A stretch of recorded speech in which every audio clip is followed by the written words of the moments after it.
आजकल द्रोब का जूस पीने का, आप चेन्नई में कभी आओ ना तो चेन्नई में मॉर्निंग वॉकिंग करने वाले मेरीना बीच में जितने लोग मॉर्निंग वॉक करते हैं, अधिकतर लोग वहाँ पर जो द्रोब का घास का जूस मिलता है एक गिलास उसको पीते हैं। द्रोब का जो जूस है दूर्वा का, पेट के सभी गर्मी को समन करने वाला, सभी व्याधियों को निवृत्त करने वाला अमृत तुल्य वस्तु दूर्वा माना जाता है। परम औषधि, परम दिव्य तत्व अगर कोई है तो दूर्वा।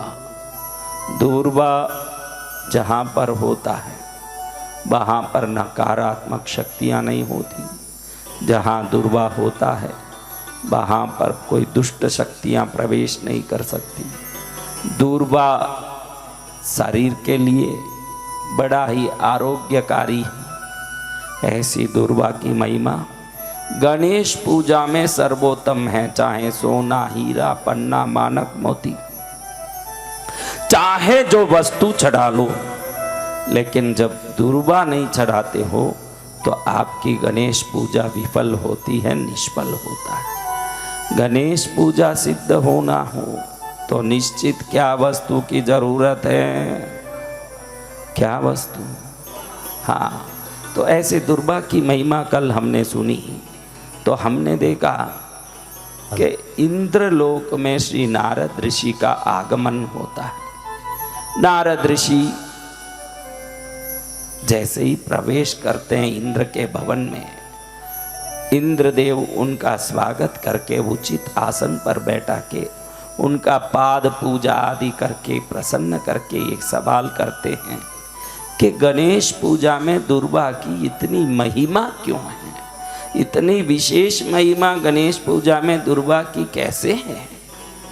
तो नारद जी बोलते हैं, भाई इंद्र,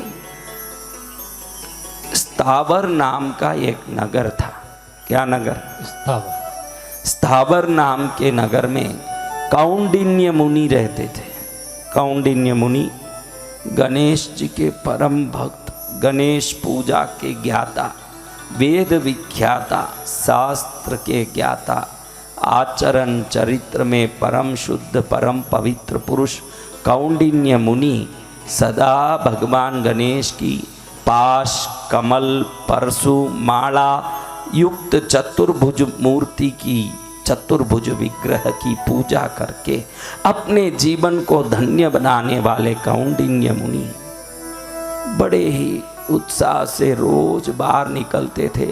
एकदम जहाँ पर कोई जनशून्य स्थान हो, जहाँ किसी का पैर न पड़ा हो, पवित्र स्थान हो, उस पवित्र स्थान में खिले हुए दूर्वा को अपने नख न पड़े ऐसे धीरे से चूट करके उन सबको जड़ रहित करके शुद्ध करके निकाल करके ले आके गणेश जी के चरण में चढ़ाते थे। रोज इनकी पूजा पाठ को देखने वाली इनकी पत्नी को मन में विचार आया कि क्या ये घास का बार डालने से भी कोई प्रसन्न होता है?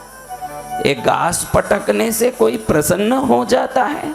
ऐसे कैसे हो सकता है कि इन घासों के बार से कोई प्रसन्न होता हो? रोज संशय करने वाली मुनि पत्नी कभी उनसे पूछ नहीं सक रही थी, क्योंकि इस पतिव्रता होने से संशय को मन में ही रखती थी। लेकिन रोज पूजा में इसी क्रम को देख देख के एक दिन उसको लगा कि पूछ ही लेना चाहिए, पूछ ही लेना चाहिए कि ऐसे क्यों इतना घास का भार लाके इधर गणेश जी के चरण में सिर पर अंग पर माला बना के मेरे पति चढ़ा रहे। एक दिन उत्सुकतावश जब उसका मन रह नहीं गया तब वो पूछने लगी पति को हाथ जोड़ के, प्राणनाथ मुझे एक संशय हो रहा है कि क्या कोई घास डालने से खुश हो सकता है? क्या घास से कोई प्रसन्न हो सकता है? आप ये घास चढ़ा के क्या पूजा निष्दिन करते हैं? हाँ, ऐसे मन में भावना करते हुए उनकी पत्नी आश्रया नाम की मुनि पत्नी कौंडिन्य मुनि को पूछने लगी, तब कौंडिन्य मुनि ने आश्रया को एक कहानी सुनाया। तुझे इस घास के तिनके पर जो संदेह हो रहा है हे आश्रया, तू मेरी ये कहानी सुन, तुझे ये संशय दूर हो जाए। ऐसे बोल के मुनि पत्नी को, कौंडिन्य मुनि अपनी पत्नी को ये कहानी सुनाते। सुन आश्रया, मिथिला नाम की एक दिव्य नगरी है। इस मिथिला नगरी में जनक नाम के राजा राज करते हैं। बड़े दान वीर, परम दान पुण्य करने वाले महापुरुष को अपने दान पुण्य पर गर्व आ गया कि मैं बहुत बड़ा दानी हूँ, मैं सब करता हूँ, मैं सब कुछ हूँ। तो एक बार नारद जी मिथिला नगरी जाते हैं। मिथिला में जनक का गर्व देख के उनको आश्चर्य होता है, इतना सारा श्रेष्ठ पुण्य पूजन आचरण वाले राजा को ये घमंड। तुरंत नारद जी गणेश लोक में आते हैं, गणेश जी के पास ये बात कहने के लिए।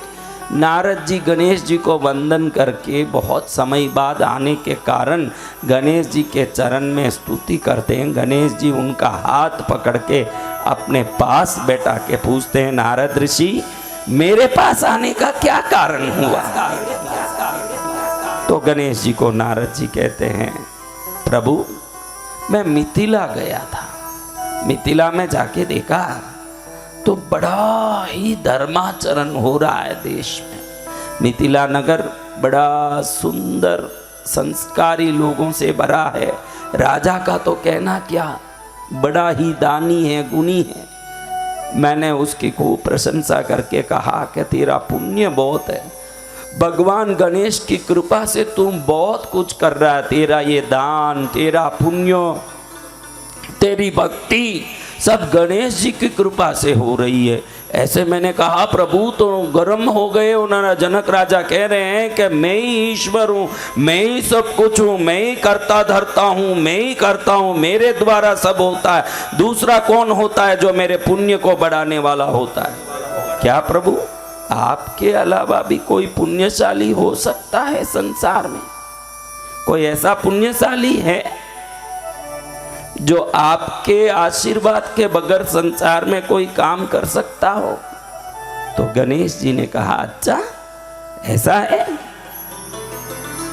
तो फिर मैं देखता हूं। तुरंत गणेश जी ने एक बहुत ही गरीब ब्राह्मण भिक्षुक का रूप धारण कर लिया। बीमार, पूरे शरीर में गंध आए, पसीना छूटे, जगह जगह घाव हो गया हो, वो घाव से रस्सी पीऊ भर के निकल रहा हो, रक्त का स्राव हो रहा हो, ऐसे बन के मिथिला नगरी के अंदर प्रवेश कर रहे हैं।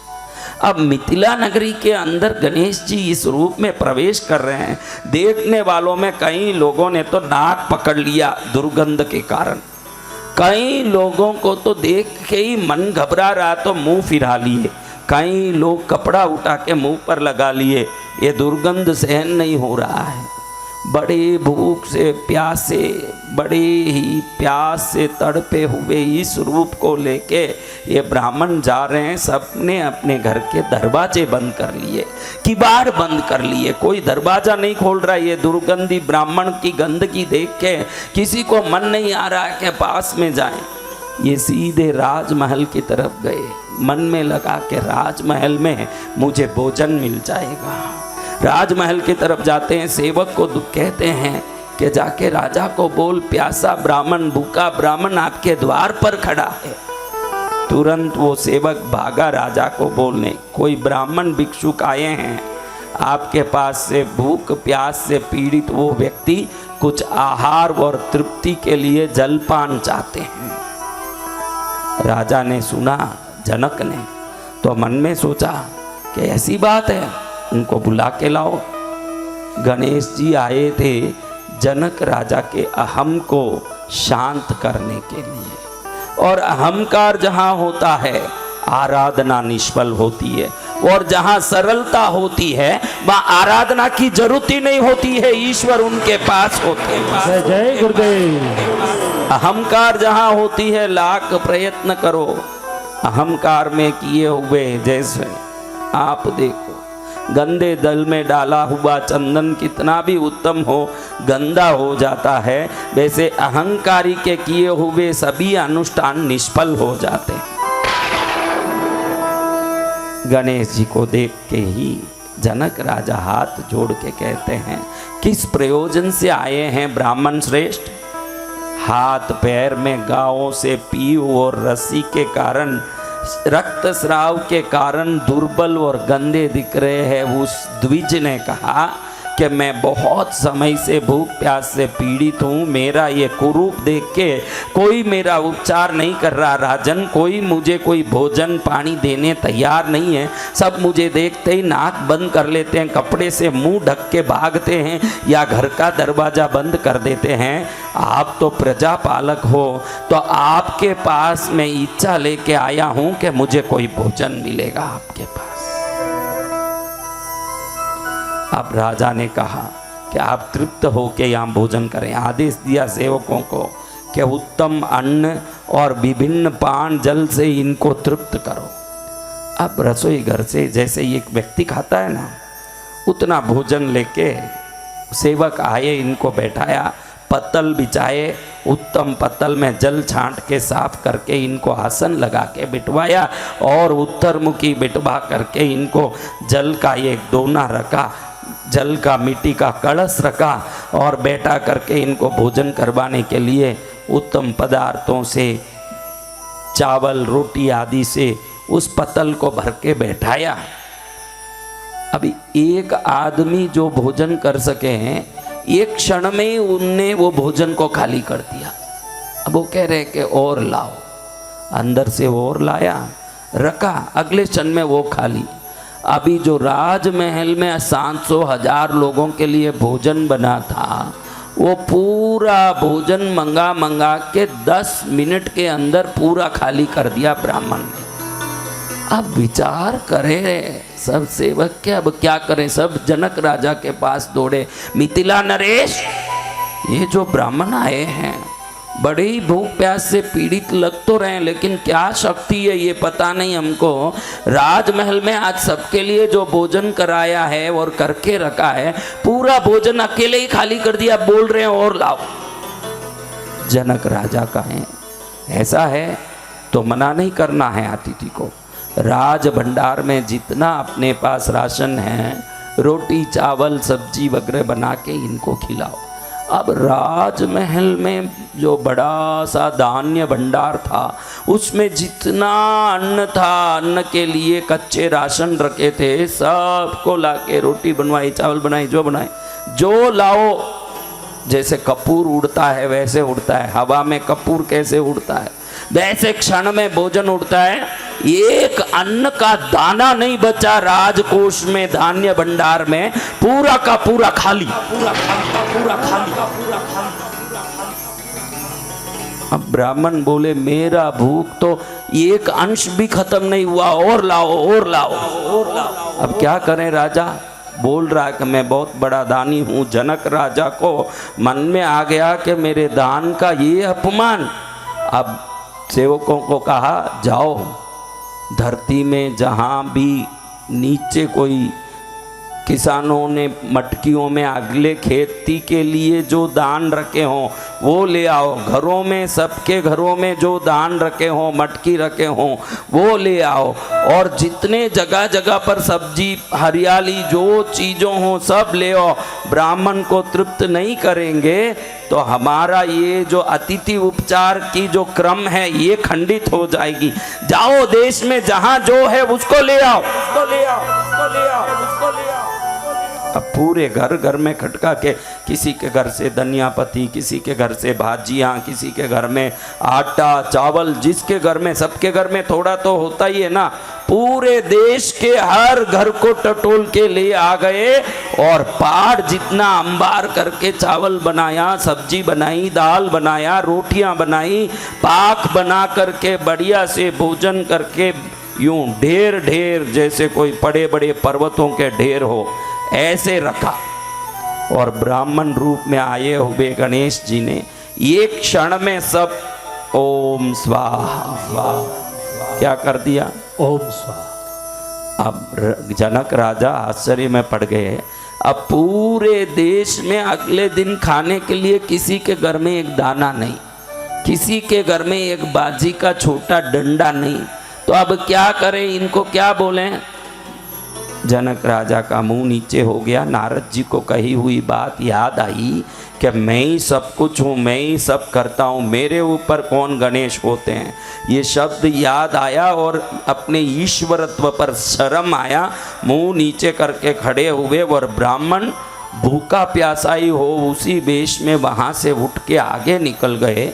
निकलते निकलते उसी देश में मिथिला में एक घर जहाँ एक ब्राह्मण दंपति रहते हैं उस घर में प्रवेश कर गए ये दरिद्र ब्राह्मण रूपी गणेश जी। उस घर में जाओ तो वो घर ऐसा, ऊपर से छत फटा हुआ, नीचे से पूरी धरती फटी हुई।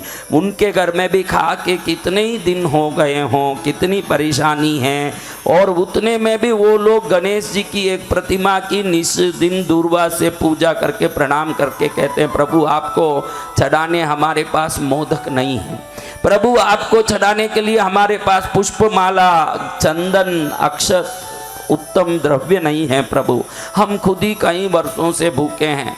आपने भी कितना सुंदर विधान बनाया है, आपको प्रिय ये दुर्वा हर जगह उपलब्ध है। हम मनुष्य ये खा तो नहीं सकते, लेकिन आपके भक्त इसको निशुल्क चढ़ा सकते हैं, ऐसा सुंदर विधान आपने बनाया प्रभु। आपको ये द्रव्य चढ़ाने के लिए किसी को 2 पैसे की जरूरत नहीं है। जहाँ हरियाली बोती है वहाँ दुर्वा होता है न, हम उसको निकाल के चढ़ा लेते हैं। ये हमारा कितना बड़ा सौभाग्य प्रभु कि आपने अपनी पूजा को बहुत सरल रखा है। 2 आंकड़े के पुष्प चढ़ा दें, थोड़ी दुर्वा चढ़ा दें तो सोने के पहाड़ चढ़ाने वाले से भी ज्यादा आप प्रसन्न हो जाते हो प्रभु। ऐसे बोल के वो शांत भूखे खड़े हैं। ये गणेश जी ब्राह्मण रूप में उस घर में प्रवेश कर गए। घर को देखते हैं तो ऐसा घर जैसे भूतों का खंडर महल हो। उस घर में कोई रहना ही पसंद नहीं करेगा, ऐसा घर। उस घर के अंदर देखे तो छत तो है ही नहीं, छत टूटा हुआ होने से ऊपर से सूर्य का दर्शन घर के अंदर से ही हो रहा है, सूर्य देव अंदर ही दर्शन दे रहे हैं। धरती को देखो तो कई वर्ष हो गए गोबर से लीप के, पूरा जगह जगह फटा हुआ है। ऐसा घर, जिस घर में धान तो नहीं है, कोई धान्य नहीं है, लेकिन वो धान को रखने कोई धातु का पात्र भी नहीं हो, इतना दरिद्रता का घर। उस घर में उसके गणेश जी चारों तरफ ऐसे देख के पूछते हैं, भाई मैं बहुत भूखा हूँ, कुछ दे सकते हो? दोनों के आंख में आंसू आ गए। देखो, ज़्यादा पैसा वाला हो न, और अगर दया नहीं हो तो वो ये कहेगा रखते हुए भी, जाओ जाओ आगे जाओ, यहाँ कुछ नहीं रखा है। और जिसके दिल में दया होगी, वो अगर गरीब भी हो तो मैं नहीं दे पा रहा हूँ, इसकी दया उसके मन में आंसुओं के रूप में बाहर प्रकट होना। आंसू बहाते हुए दोनों दंपति कह रहे हैं, प्रभु आप आ तो गए, धन्य भाग हमारे। मेरे पति के भोजन करके और मेरे भोजन करके आज 4 दिन हो गए। हम कहीं जाके भिक्षा लेके आते हैं। आज सुबह भिक्षा में गए तो मालूम पड़ा कि राजमहल में कोई ब्राह्मण आया भोजन के लिए। उसने इतना खा लिया कि देश के सभी दान सब घर के चुकता कर दिया। हमको आज भिक्षा में भी कुछ नहीं मिला, हम दोनों खुद ही भूखे हैं। 4 दिन से भूखे थे, आज तो पूरे ही भूखे हैं हमारे पास, हम आपको क्या दे सकते हैं? अरे कुछ तो होगा, मैं आ गया, खाली कैसे जाऊंगा, मुझे खाली जाना नहीं है, कुछ तो होगा। कुछ नहीं है, देखो आप घर देख लो। अरे ये गणेश जी की पूजा तो आपने की, कुछ भी नहीं हो तो पूजा कैसे कर ली? अरे गणेश जी तो हमारे इतने सरल हैं, उनकी पूजा में कौन सा बड़ा तकलीफ पड़ता है। हम गरीब लोग गणेश जी की ही तो पूजा कर सकते हैं, क्योंकि वो हर जगह सुलभता से उपलब्ध होने वाले दुर्वा से ही प्रसन्न हो जाते हैं। उसके लिए हमको कौन सा पैसा लगता है प्रभु? हमने तो आज दुर्वा चढ़ा के पूजा की है, तो क्या दुर्वा बचा है? दुर्वा आप क्या करोगे दुर्वा का? दुर्वा तो गणेश जी को चढ़ता है। हमने जो दुर्वा की पूजा कर ली, बची हुई 1 दुर्वा है। कितनी? 1 बची हुई 1 दुर्वा है। 1 दुर्वा लाओ वो दुर्वा दे दो मुझे। तो क्या आप दुर्वा का भक्षण करोगे? हाँ, मैं दुर्वा का भक्षण करूंगा। एक दुर्वा लेके बड़ी भक्ति से वो ब्राह्मण पत्नी ने दिया। उस ब्राह्मण रूपी गणेश जी ने वो दुर्वा को मुंह में डाल के चबाते ही पेट की अग्नि और भूख दोनों शांत हो गई और तृप्त हो गए गणेश।